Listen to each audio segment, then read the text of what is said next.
My name is Erica McNally.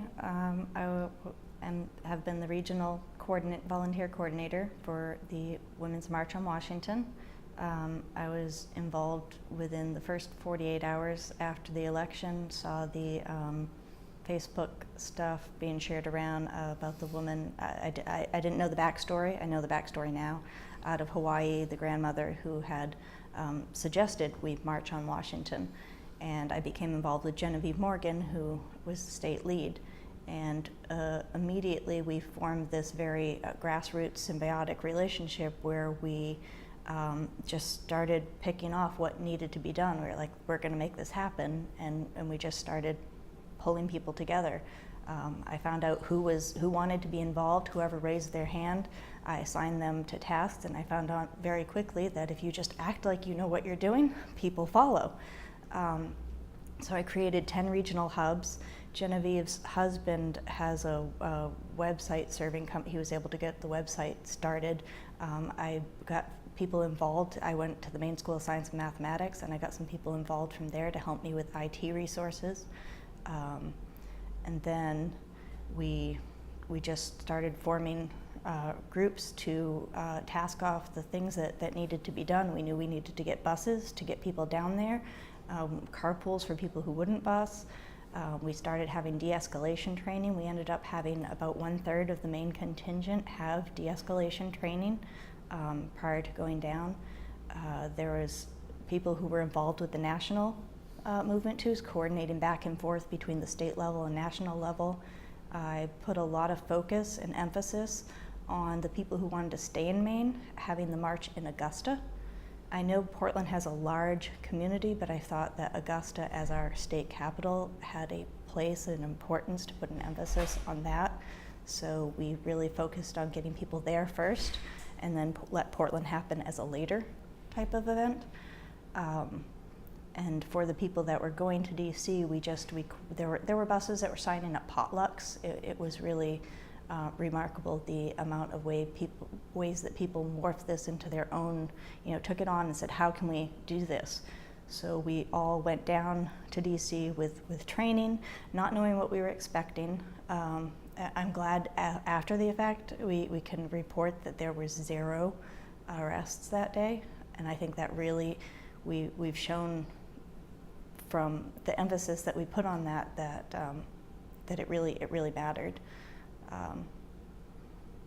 We told people to bring their own. They brought water, they brought food for themselves. We didn't expect the city to have the capacity to deal with that volume. And then I saw people, myself included, on the way in. I was handing water bottles and food out to people to make sure they had it, and then anything I had left over at the end, we were handing out to the homeless. So it was really this energy that we had. We carried it through the whole process. From November to January, I guess I never stopped to think about how exponential it was getting. I just kept going. There were things that needed to be done. And when you look back at it, it was a very large number of people. It just felt natural to me to organize people in this way, and like whoever wanted to sign up to contact the multicultural groups, I would have that person, and then we got the donations to get scholarships for a large number of riders, and I don't know that I ever stopped to think about how many people were involved until I actually ended up in DC and found myself in the middle of a crowd of millions, and that's when it kind of just suddenly hit me of, this is a lot of people. And then, but until that moment, I was just focused on making everything happen. I think that we made what we knew that we needed to show up in numbers that were too large to ignore, and we accomplished that. And it wasn't, so the 8 unity principles of the Women's March were definitely, they're true to my heart, and they still are, and that's what I still work with today. and all of the speakers that spoke that day for over 3 hours, and we stood there, we couldn't hear anything. I had to go back and listen to it all later, but everything that was said, I was like, yes, this is what we stand for. This is why we're standing here, and this is why we are holding that space. And that's what we did. We showed up in numbers that were too large to ignore for all of those reasons. And that's the work we still keep doing going forward. I think Maine is a state that, I mean, I'm a native to Maine. I've left for a good amount of time and come back.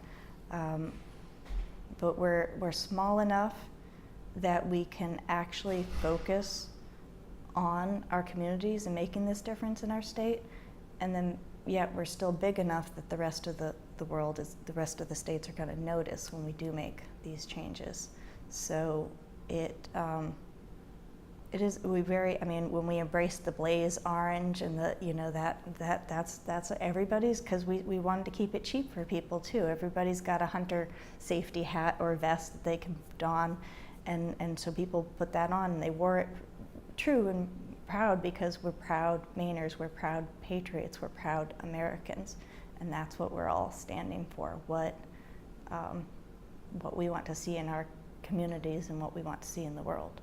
We had a blaze orange Women's March on Washington with the date armbands that our lovely Sarah Gaba had designed for us, and that helped us identify each other in DC, but the orange hats and bright leggings seemed to help us find each other quicker. But the sign I carried, I had a personal,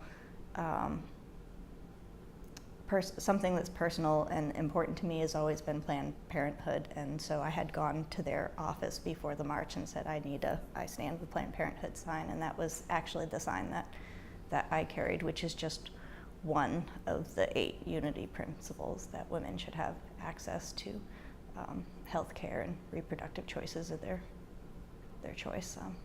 I mean, it was all very, as Sarah had said, I mean, to the moment we were attached to our Facebook groups, we were attached to our phones following, I didn't go down on a bus, but we were getting updates from the buses. We knew they left with these printed pieces of information telling them, what to bring, who their emergency contacts are.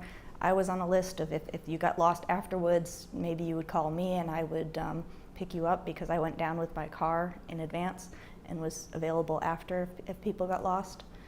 They all made it back. So I was hearing that there were people that I didn't even know were coming down from Maine, and when I thought they were staying in Maine.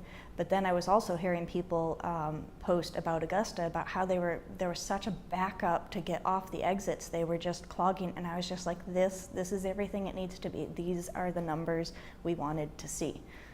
So that was, it felt like success to have that. Yes, if 10 people showed up in Augusta, no big deal. If 1,000 people showed up in DC, no big deal. We made the numbers happen in the volume that we needed them to happen to make our voices heard, and that's what we were trying to accomplish, that everybody's voices would be heard. I think they were.